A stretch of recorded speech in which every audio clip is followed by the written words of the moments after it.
Welcome back to the show. I'm your host, Phil Risher, and on today's episode, we're going to be discussing how to stop stealing memories and time from your family and start owning your business instead of your business owning you with Tom Reber. Tom, thanks so much for joining us, man. Phil, thanks for having me, man. Good to be here. Yeah, awesome. All right, so I'm really excited to have you on. We were both on the Jobber podcast, and your episode recently came out, and I'm like, this guy hit another grand slam, and I already had you scheduled to come on, so I'm like, this is going to be great. So can you tell us a little bit about how you got into the trades? I know your family, your dad was in tile. I think your other family members were in painting, but then somehow you got into the painting industry.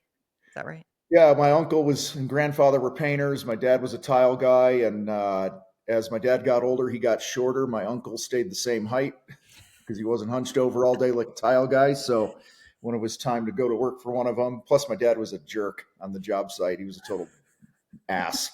Um, it's like just not fun to work around, right? So Yeah. and my uncle was like my big brother. He was cool. He'd drink Oh, beer with us and stuff. So I'm like, I'd rather hang out with him, and he's not getting shorter. yeah. So, and I couldn't afford that. I'm only 5'10". So I'm like, I can't be hunched over. Exactly. And so went to work for my uncle and, did that through high school. And then, when I got out of the Marine Corps, I ran a crew of his for few years and then started my own thing. And, I've just come from a family of tradespeople Yeah.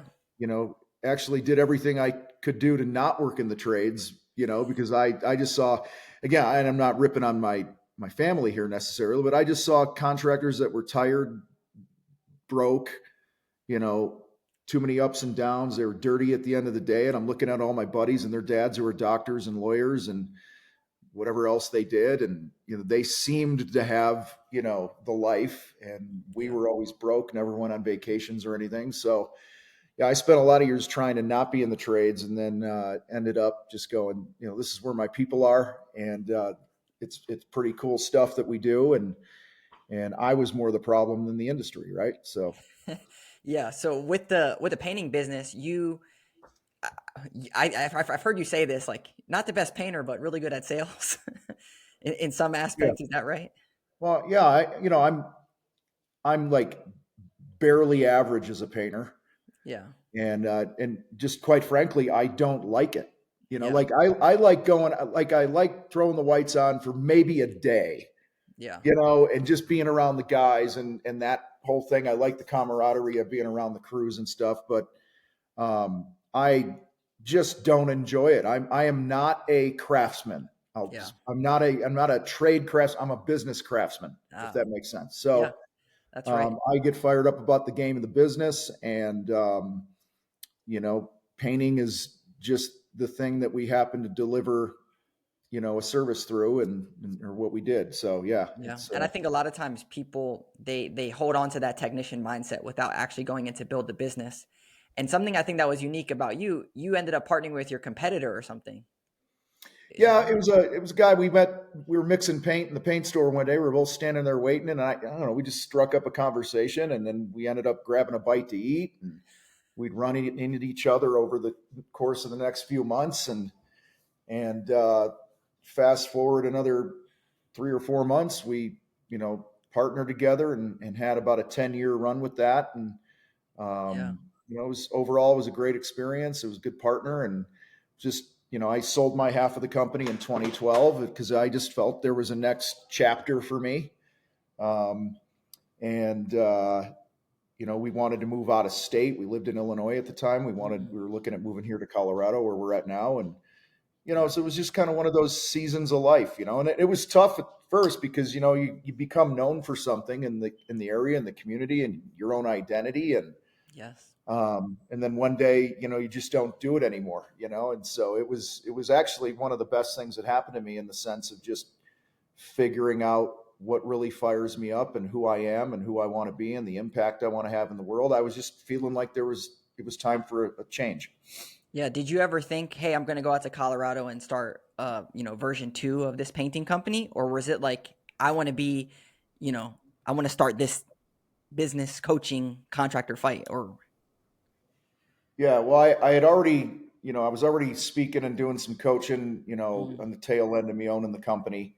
okay. And then until about 20, 2017, we rebranded what I was doing to the contractor fight. So from 2012 to 17, I was speaking and doing a little coaching and stuff like that, but didn't really pour gas on it until 2017. And, um, I've learned to just be open to things, not to say never. And, Yeah. I'm, if something keeps popping up on my radar or on my heart, I'll pursue it.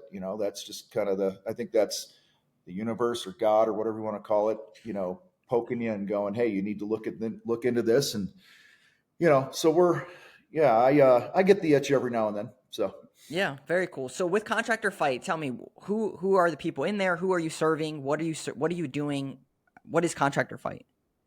Yeah, so it's I believe the most powerful movement in the home improvement industry to help contractors get their heads out of their asses, stop stealing from their families, and build a life and a business that's attractive to others. And we do that through our free content. We do it through our paid programs and events, and we produce more free content we have over the past 10 years or so, or 8 years, whatever it's been. We produce more content on YouTube and podcasts than anybody else in this space. And we're teaching people how to price their work and how to sell and not be D-bags in the sales process, and how to, just pour their passion into building their brand and getting their phone to ring and being a better leader. We work with contractors that are all different stages of business, and I've worked with people up to $100 million and from startups and everything in between in our programs. And really comes down to the mindset of the person. It's like somebody who they despise mediocrity. They're tired of the status quo. They know even if they're winning, they know there's another level of winning. And and they know there's another gear, and they're willing to put in the work and run into the discomfort and get uncomfortable, and really just, be an uncommon contractor. I think one of our biggest issues in the trades, as is people leaving the trades and not coming into the trades. And I personally think, aside from the bullshit message our society and our government's been preaching for 40 years about the trades are a backup option and you have to go to college and all that crap, I think the number one reason there's a recruiting issue and people don't want to come into the trades is because most contractors don't have their shit together. They're a bad example. They're out of shape. Their marriages are wrecked. They're broke. Why would anyone look at that and go, hey, sign me up? Yep. And so that's why I talk about making money a lot. I think if you've been a contractor had a business for more than, 3-4 years, and you're not putting 200 grand a year in your pocket, then you either got to shit or get off the pot. Like, get serious and run a real business or go work for somebody else. Cause it's just, the stress isn't worth it. I agree. So you mentioned about mindset.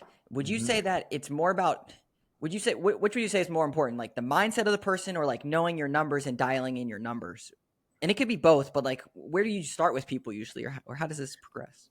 Well, I believe this, 80, 85, 90% of our success in business is how we think about it, how we show up, our discipline, our mindset, our self-talk. The other 10, 15% is math and marketing and messaging and those things. And you can outsource that stuff. That's So, and yeah, you got to know your numbers. I get that. We talk about that a lot, but I just believe it starts with owning your crap between your ears and going, where am I sabotaging myself? Where's the friendly fire? Meaning, if you wake up and you're like, oh, nobody wants to work, everyone's lazy, then you're going to get more of that. Yes. If you wake up and go, hey, I need some employees. We got about 700,000 people in my city. I know there's 3 or 4 that would love to work for me. Different reframing, just, because again, you get what you focus on.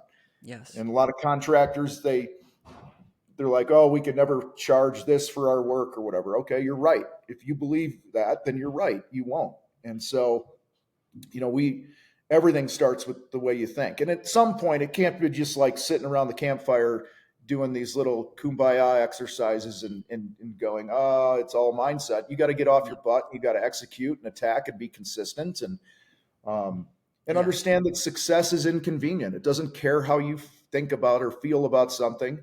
It just takes what it takes. And those that are willing to embrace that discomfort, they usually win at higher levels.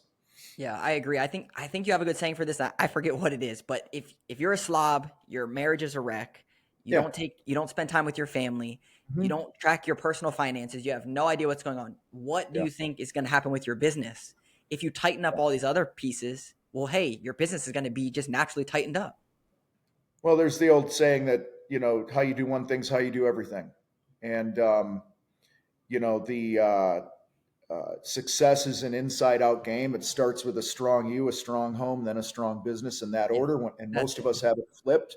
We put the business first in the name of taking care of the people we love so that we can provide for them. But, we often give them scraps. Yep. And so, that's why we talk about you got to get sleep, you got to work out, you got to watch what you put in your body, you got to read good stuff, take care of you first and pay you first. Mm, That's the other thing. I'm tired of hearing people say I pay myself last. You're running a business and you can't do it with a clear mind and the confidence you need if you're not getting paid. And so, we like I said earlier, we talk a lot about personal income because when you start calculating the time and the hours and the stress and all that you're bringing your business, I mean, I see people that come to us, they run, $2 million businesses and they pay themselves 47 grand a year. Like, hang silly. me, Yeah. find me a bridge and toss me off the thing. Yeah. Okay. Cause that's what you should be making a month, Exactly. not a year. And the average income in America in 2024 here, median income is household income is around $74,000 a year. Okay. Well, if you're a business owner, like let alone just a normal citizen, right? that Exactly. ain't a lot of money. But as a business owner, you're gonna, that's just wrong. You got to be making 200 grand minimum as a Yep. business owner. Uncle All the Sam's gonna get his claws into you. You got taxes and all this other garbage. You got, you want to hope to, hire good key people and stuff that can lighten the load for you. I mean, we could talk for days all the reasons why you need to make 200 grand. Yep. We had Mike Michalowicz with Profit First on, and just talking about you got to have profit. If you don't know your numbers, and I know you're a big proponent of the profit. If it costs you X, charge two. If it costs you Mm-hmm. one, charge twice. I think a lot of times people they get so focused on, well, this is my price, and they don't know what their numbers are when they're job costing, and they get stuck. Mm-hmm. And then at the end of the year, they're like, I paid myself 47,000. There's no profit left, and they get Yeah. stuck. So, inside of your program, are you helping with job costing and profit and structuring stuff? Yeah. It's the whole first part of our battleground group coaching program. It's our flagship program with about 400 members in it. But it's about 300 companies or so, give or take. And then you can bring in up to, what is it? 4 people per company under one membership. So, cause we want your whole team trained if you want Yeah. that. So, yeah, we dig into the numbers and your break even point. I mean, like most contractors right now, listen to this, don't know their break even point, meaning what do you need to deposit into the bank this month to break even on all the expenses of the business, not even having a net profit. So if your overhead, which should include your profit, all right, or include your salary, I'm sorry, say it's 30 grand a month, if you're producing your work like most guys do, when we get our hands on them, they're doing like a 35% gross profit. That means on a $10,000 job, they're only keeping 3,500 bucks to Exactly. pay the bills. Exactly. Well, that at 30 grand at a 35% gross profit, your break even point is 85 grand a month. That's what you have to deposit to not make a profit, by the way. Yeah. Yeah. Okay. And so that's why we hit, we talk 50%, minimum 50%. Yep. So that 50% gross profit on the 30 grand of overhead is 60 grand in deposits, not 85. So 25 grand less because your gross profit's higher. That means you get to your break even point quicker in the month, and then you get into profit time, net profit. So Exactly. yeah, I think another one that I really like about Profit First is tax. You got to set tax money aside. yeah, People don't think about that. Oh, I made $10,000, whatever it is. But wait a second. You got to pay taxes on this. It's not just your money. And going right. back to being a business owner versus an employee, as a business owner, you have all this risk, you have all this taxes, all this other stuff you have to pay for. If you're only making $50,000, $60,000, go be an employee. It's going to be a better life for you. Oh, totally. You have nights and weekends back. Yeah. You won't be worried about payroll and marketing and running sales calls and Yeah. That's what I'm saying. Like, if you want to, a lot of guys, I used to coach high school football for like 17 years, right? And Hmm. there were certain players that they liked the idea of being a football player. Like, they liked the idea of putting the uniform on and walking through the school on game day and going out under the lights and saying they're on the football team. But they weren't really a football player. They didn't do the things that are required, like staying eligible, going to the weight room, eating right, getting sleep, working out, um, watching film and those types of things. And that's fine. Like, if you don't want to pay the price for the thing you want, that's totally cool. But at least be honest with yourself. Yep. And so I see that with a lot of contractors. They like the idea of having their lettered up truck and their, cool flat bill hats that have their brand on it. And, I'm in business, I'm an entrepreneur, but they don't do entrepreneur stuff. Yep. It's what's the old saying? Everyone wants to be a lion until it's time to do lion shit, Yep. and same thing in business. So I think those of you that listen to this, you get fired up by doing the actual work and the craft and building, which is, I envy that. I do. I'm not a craftsman. I suck at shit like that. Right. Yeah. Like I told you. But if you're not willing, the amount of time here's it. The amount of time it took you how to, you know, hang crown molding in your lifetime, right? Spend 25% of that time learning how to be a better business owner and how Yep. to sell and market and your numbers. And you do that just a quarter of the time that you put into the actual craft of the business, and you'll be head and shoulders above 95% of the contractors in your area Yeah. I in the money completely department. agree. Yes, Yeah. I completely agree. I wanted to talk about some tactical things. You have some Shin Fu sales training. Yeah. Yeah. What, what's Shin Fu? What the heck is Shin Fu, by the way? It's a sales process that we teach that is designed to save you at least half your estimating time, raise your average job size, and make sure you never spend time with somebody who's not going to cut you a deposit check when you go out and see them. We are not in the proposal writing business. We are in the check cashing business. Yep. And again, we have a rule that we're not going out to meet somebody at their property until we have a conversation that's rooted in five things, or really four things, and the fifth is an optional thing, but it's the motive. What are their reasons for buying? And don't make the assumptions that you think that you know why they're buying. You don't. 99% of you on here are amazing craftspeople, and you totally suck at sales because you don't know how to communicate without shutting your mouth. You're telling and barfing on people about all your experience, but nobody gives a shit about that.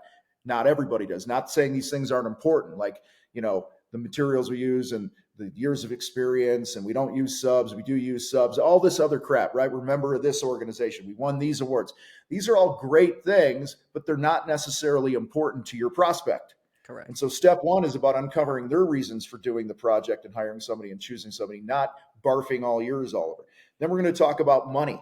We're going to give ranges around what things cost. Now, there's a percentage of contractors right now that are going, oh man, you can't do that on a phone call. You got to go out there and rub your face on the wall to give a price to paint it. And no, we teach you how to bracket and speak in different strategies and techniques where you will get their budget 100% of the time before you jump in your truck, before you spend any time typing shit up and making 1,000 follow-up calls after they go into witness protection program after they get your price and they ghost you. And then there's steps 3, 4, and 5 that we don't need to go into, but basically it's, we'll see people come in and, I just interviewed a guy on my show the other day who's been in our program a little over a year. He was doing 500 grand a year, fences, exteriors, siding and things like that, decks, 500 grand a year. He was stuck there. His gross profit was around 20%, which sucks. Yeah. Within 1 year, man, in our program, he was doing 2.5 million at a 45% gross profit. Wow. And it's the main three things are, we taught him to have confidence in his numbers. We taught him how to sell. Man, we do like crazy amounts of role plays and stuff. If you're not role playing, you're not a salesperson. Okay. Correct. And then we teach him how to pour gas on his marketing and get, better leads with, more qualified prospects. But, the average contractor spends so much time in the sales process meeting with people that are not a good fit. Yep. And there are ways that you can have conversations with people and really find out what's important to them, talk about money. Yep. And if you just did that, if you just did those two steps, your closing rate would go up and the time spent doing it would go down because we wouldn't be all the windshield time and typing things up and tap dancing in the yard and look how amazing we are. Yep. Um, and we just see it all the time. You only have so much time in the day, right? So you got to make sure you're spending your time not in the proposal writing business, but in the selling and communication business. Yeah, there's a really we do marketing consulting for home service, local service businesses, and one of the main things that we see is on your contact form, whenever someone fills out a form, have something in there that asks them what is your budget and kind of bracket them into different things. Mm-hmm. Because then when you get the lead, you'll know who you're talking to, and if it's $0 to $1,000, and you're like, dude, we have nothing for $0 to $1,000, we're not the right fit, you're done. Yeah. But then you can put people into different buckets, and even having like an estimate calculator or a buying guide, pricing guide to kind of like set the stage for this is what this stuff actually costs, I think goes a long way to your point. Yeah, I mean, you've got your website and your content you make should all be talking about price. You should talk averages. Hey, an average bathroom like this to remodel starts at X price and can go up depending on this and that. Educate people. That's going to also weed out who's calling you and filling out the form and wasting your time. Exactly. If I got a $5,000 budget and your price is $65,000 to do the bathroom, there's no reason for us to get together. Yeah. Even if your budget's 20 grand and it's a $40,000 project, there's no reason for us to get together. Exactly. And that's where we'll see people raise their. You guys don't know what this is. I'll have to tell you. We call it ESR, your effective sales rate. So if you take a period of time, we actually have people track their sales time, meaning their time. The process is called Shinfu. So we say if you do your Shinfu call, that's a 15-minute conversation, 20-minute conversation, or whatever. But so everything from the call to the windshield time to being at the home, typing things up, making follow-up calls, track these things. Mm-hmm. Can't fix something and improve it if you don't track it. And so we'll take, what did I get signed contracts on in a period of time? So let's just say it's a week. This week I sold, I'm making it up here. Someone sold, $45,000. And if they spent, 12 hours in the sales process, divide by 12, that's an ESR of 3750. Exactly. And what we found is the more training and the more, role plays that you're doing, like the guy I was telling you about who went from 500 to 2.5. Yeah. He posted every week. We post our KPIs in our group and stuff. And he posted, in the first quarter, he did, I think it was $962,000, and it took him 50.5 hours all in to sell it in the quarter, not the week, not the month, in 3 months. So that's an ESR of over $19,000. So for every hour he spends in the sales process, he's earning 19 grand for his company. Wow. So it's these types of things that we approach in a different way about the use of your time. Yes. And really protecting your time. And that's how now your time is freed up to work on your business, to train your people, to do the marketing and build relationships that you say you don't have time to do. Yeah. Because you're running around selling to people who are never going to buy. Yeah. Would you have your sales team track their ESR too? Like your salespeople? Is that something that's important to do? Yeah. We had this, you might have heard of this software called Rilla Voice. It's big in HVAC and electrical plumbing. And basically what it is when your salespeople go in, they hit record on their phone and they record the entire sales call. Mm-hmm. And then it spits out the amount of time that you were on there, your words per minute. Yeah. Hey, it took you this long to get to this pricing thing, that kind of stuff. Sounds like kind of what you're mentioning. Yeah. I mean, you just got to be, there's so many tools out there and stuff. The point is, it's just, if you're a pro at something, you track your shit. I mean, it's that simple, like you keep score. How, where can I be better? You're fanatical about improving your efficiencies and your performance. And I think the first place that most contractors are hosing themselves is they're spending way too much time in the sales process with people that are not a good fit.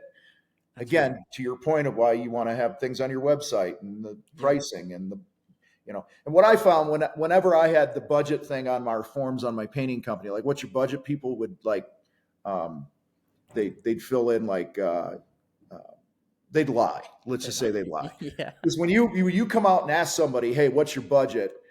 Um, I do the same thing. I lie to the salesperson.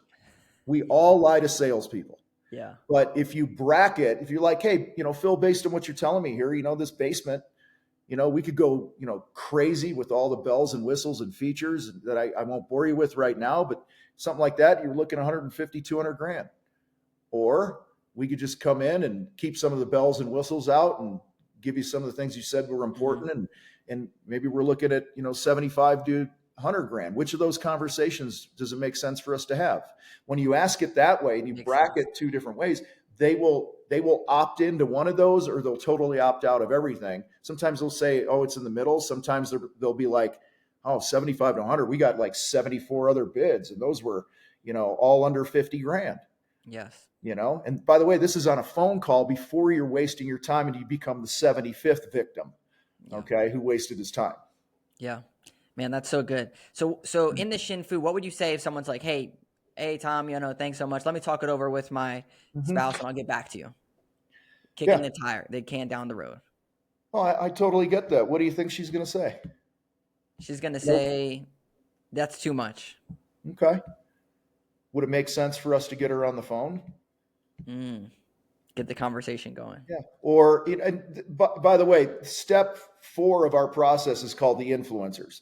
So it's like, we, instead of getting hijacked by it earlier on in the conversation, when I'm getting your motive and you're dreaming with me and we're talking about building this big backyard getaway or whatever it is, I'm going to say, hey man, is there anyone else that's really excited about doing this project?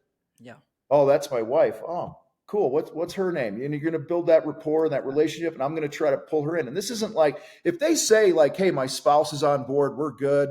You got to take their word for it, right? Like I'm not going to argue with somebody, but I just see a lot of people, you got to take people's temperature. Sometimes I'm like, Phil, I appreciate you reaching out. We're talking this. Hey, just out of curiosity, a scale of 1 to 10, where are you at on your excitement to do this job? You might be like, I've had it where I'm talking to one of the spouses and it's, I'm like a 2. And I'm like, why are you a 2? Yeah. Well, my wife wants the kitchen. I don't want the kitchen. She told me to call and find contractors. And I'm like, wow, man, where's your wife at? Oh, she's an 11. She doesn't care what it takes. She wants a new kitchen. I'm like, all right. So, Phil, do we need to get you to a 10, or have you just accepted that you're doing this?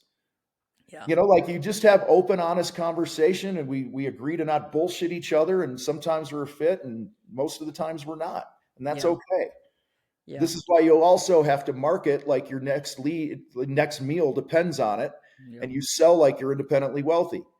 All right. Most most contractors don't have enough leads. Okay. Consistently year round, they have feast and famine. Yep. They don't have enough leads. And then when their leads dip, they become desperate salespeople, and you can't sell, and you can't sell at the right rates, and you can't build your business and your brand in the right way when you're desperate as a salesperson. Yes. So you've got to have a ton of, like, if you're a specialty contractor, like I come from the painting world, I'll speak to like the painters and the flooring guys, right? If you don't have 3 to 4 leads a day, you don't have a business. Mm-hmm. All right. I mean, what's that? Four leads a day is what, 100, 120 leads a month? So So what happens when someone says, oh, the baby birdie Google leads are not here? What's up with that? What do you say to those guys? Yeah, I make fun of that. Most salespeople are order takers. They're waiting for the Google gods to feed them a lead, right? They're like baby birds with their mouths open in the nest going, feed me, feed me, feed me. If you're like that, you're not a salesperson. You're an order taker. Get off your ass, build your own book of business. Dude, I used to drive down the road when I had our painting business. I'd see a remodeler drive by. I'm like, hey, I don't know that guy. I would literally just dial the phone and I go, hey, you the guy this guy named Doug I called once. Hey, you on Route 59 right now in the truck? And he laughed. He goes, yeah. And I said, well, hey, you build stuff and I paint stuff. I just thought we should know each other. He started chuckling. We met an hour later at his house, and I became their only painter because they just fired. This never happens, by the way, right? Like it just I created people go, oh, it's lucky because he fired his painter like an hour before I called his truck. Okay, his number. Well, and somebody said to me like, oh, you were lucky. I'm like, no, I did that every fucking day. Exactly. You know what I mean? I made and those opportunities come up. Well, that was like a $500,000 a year account because I picked the phone up, Exactly. and I didn't wait for Google. I didn't wait for a referral. Exactly. So you got to We be were fanatical about building your own leads. Man, I completely agree. We were talking about jobbers. So this is a crazy story about being tenacious and going at it. So I was in jobbers Facebook group for a year, adding value into the group, not selling, just adding value, giving stuff. A year later, they called me and said, "Hey, we want you to be on our podcast and fly you out Yep. to Las Vegas." All because I Yep. put in the work every single day. I wasn't trying to take. And eventually I got lucky and they reached out to me. Oh, how about that? It's about doing the work in and out that people are so Yeah. lazy they just want Google to feed me, feed me. Yeah. It's, I'm wired a little differently. I work 365 days a year. Like, and I don't mean like I go clock in, but I'm saying like Yeah. I will send at least 3 messages a day to people in my database year round. I'll just, I have days off and stuff like that, Yeah. but like that non-negotiable task is I'm going to connect with people in my database. I'm going to text somebody and go, hey, I appreciate you coming to our event last year, and Mhm. how's your business doing, man? Hit me back when you get a minute. It's just those touches throughout. You guys build or fix something for somebody, text them a month or 2 or 6 or 12 events later, and just go, hey, how's the thing looking? Yeah. Have those conversations, and we found that when you do that on an annual basis, about 5% of those of the total that you do annually turn into another job. Yeah. Okay. So I if you do completely that agree. 3 times a day, even just the working days of the year, that's about 800 of those a year. That's 40 new jobs times your average job size, free leads, free work, all because you got off your ass and you were consistent. Yeah.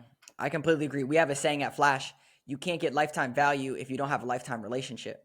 So what are Mm-hmm. you doing to build that lifetime relationship? To your point, text them, call them, send them an email newsletter, reach out to them, stop by their house when you're in your neighborhood. Like that is really what it takes. Is like you can't expect people to just come back into your funnel unless if you never touch base with them and build a relationship. Yeah. Most contractors and service companies are treating it like a one night stand. Yeah. They get in, they get out, and they move on and they look for the next customer, and they don't realize that they got millions of dollars right under their nose in their own database. Exactly. Cross-selling services, adding on new Yeah. services, building affiliate partnerships with Mhm. the guy that builds stuff. There's so many things that people could do. Yep. So what do you think are some of the biggest changes coming in the industry as far as like contractors, technology, AI, all this stuff? You seeing anything that's game changing with that? Obviously AI is going to have a big impact in things, and I'm not a tech guy by any means, but we've got a couple irons in the fire that are looking to take advantage and do some things more efficiently in the industry through Yeah. AI. Yeah. Um, I actually believe that and again, I'm not anti-technology. I'm not one of Yeah. these. I'm 54. I'm not one of these old geezers. It's like back in my day, and all that Yeah. shit. Yeah. But one of the things that I see as an edge for people that who really want to win more is going to be the personal touch. Mm, Like we've become so automated as a society. You need an app for everything. You need a login for everything.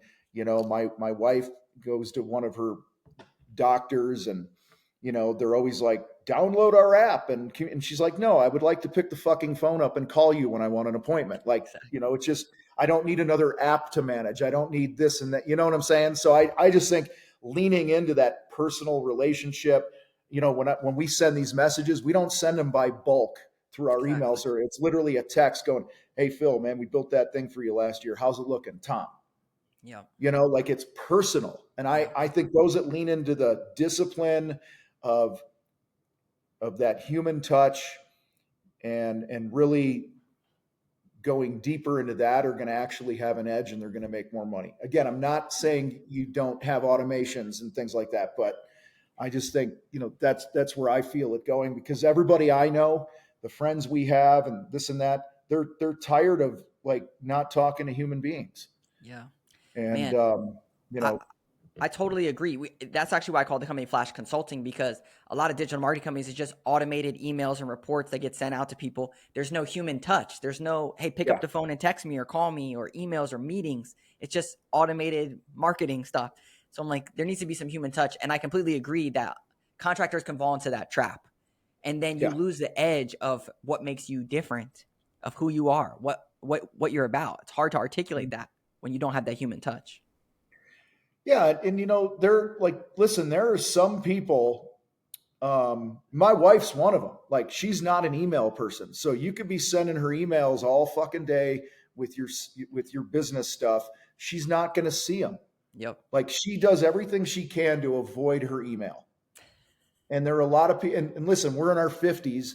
And Yeah. I'm just trying to paint a picture. Like, we have money, we're in our 50s, we have things we want to do around the house and this and that. But you know what? You're going to need a different approach than email if you want to reach the queen, Yep. right? You're going to need to pick the phone up. You're going to need to come knock on the door. You know, like, hey, I was in the area. We did your project last year. I just wanted to swing by and look at it. You know, how are things going? Like, that personal touch, Yes. it's worth millions of dollars. That's right. And guess what? Those people that want that personal touch, they're the people that pay more money. They're Yeah. not nickel and diming you, fighting you on price. They want that level Mhm. of service, and that's what they expect, and they're willing Absolutely. to spend money for that. I agree. Mhm. Um, as we're wrapping up here, so what are some books, podcasts, resources, anything significant that's been an impact from a business perspective, life perspective? Um, you know, your timing is terrible asking this question because I'm kind of doing my own content fast, if that Oh, makes okay. sense. Okay. You know, every now and then I shut off all the outside noise. I don't read anything. I don't listen to anything because I want me to be Mm, talking to me. that's I've good. learned to trust myself, and if I have too many of these voices coming in. Now, that being said, I mean, I'm looking over at my bookcase now. I mean, I've got every book under the sun. You know, there's my book, Winning the Contractor Fight. My next one comes out in the fall. It's called Sell Unafraid. I mean, you got um, Uncommon Leadership by Ben Newman is a great book. You got Buy Back Your Time. I mean, you know all the books, right? Yeah. You know, I think Yeah. we all have our thing. You know, podcasts and stuff. You know, I'm an Ed Milet fan, and you know, MFCEO and this and that. I think what I'm learning to do is, like I said, when I shut off the content for a while, and it's usually just for a few weeks, you know, like, instead of having earbuds in and a podcast when I go for a walk or something, I just go in silence and I just hear myself, right? Yes. And one of the other things I've learned is that I'm not interested in consuming content that's not in line with something I'm currently working on personally. Yes. So let's say I'm working on being better at building our brand in the contractor fight. I'm only going to read books or consume things that have to do with that. Yes. Um, you I, know, I, and I just agree being with you. having clarity around what I'm trying to accomplish through it. Yeah. I love Andy Frisella. And it's kind of Mm-hmm. similar to what you're saying, that like some of his episodes are not about business, and it's hard. Like, I like listen to the guy. He seems like a great guy, but that stuff doesn't align with where I'm at going for right now. So, Right. but yeah, I agree. And Ed Milet, yeah, what a good dude. Cool. Well, Mm-hmm. thanks so much for sharing. Where should people get in contact? Contractor Fight, get your book. What should they do next to get in contact with you? Yeah, head to thecontractorfight.com and get everything there. And if they want to connect on Instagram, you know, with me personally, it's at Real Tom Reber. We also have a Contractor Fight Instagram, but at Real Tom Reber is where I'm at. And you know, appreciate you having me today. Yeah, awesome, Tom. Any parting words or final things you want to say to any contractors or anything? Yeah, it's about discipline.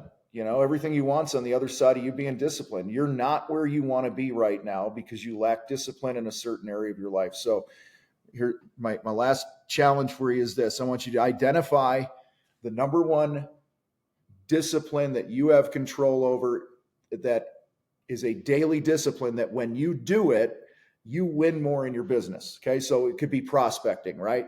Whatever. Like I send those 3 messages a day like clockwork Yep. year round. Yep. Okay. Once you identify that, now I want you to rate yourself on the last 30 days. How'd you do on that daily discipline on a scale of 1 to 10 over the last 30 days? Most of you are going to be under a 4 or a 5 if you're honest with yourself. Hmm. Okay. And so that's the thing to work on. That's the thing to fix. Get it up to where it's truly a non negotiable. If it's, having a check-in meeting. Like if I have a check-in meeting with my project manager every day for 15 minutes, first thing in the morning, right? We have a conversation, we talk about the plan for the day, and we recap it for a 10, 15-minute conversation on the drive home with each other, whatever it is. It could be something that simple. When I do that, we win more in business, than freaking do that, right? Don't blow that stuff off. So whatever it is, it's your thing, but it's got to be something you're in control over. It's not like, oh, because of inflation, I can't do this. That's bullshit. Yeah. So No. Well, there you have it, folks. If you want it bad enough, you'll find a way. If not, you'll find an excuse. Tom Reber, stay disciplined. I appreciate it. Take care. Have a great day. Thanks, Phil. Appreciate you, man. All right.